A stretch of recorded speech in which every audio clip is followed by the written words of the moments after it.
Turning your engine 1N31.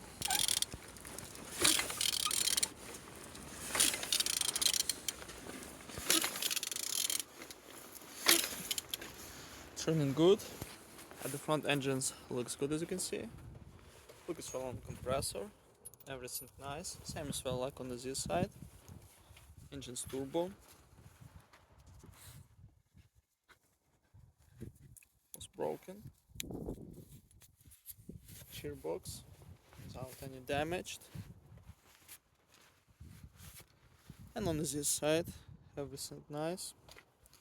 Starter looking good. Altimeter on good conditions, socket not broken. And on the top, all connectors without any damage. Everything nice. And on the bottom, oil sump without any cracks, no leaks. And turning your engine 1N31.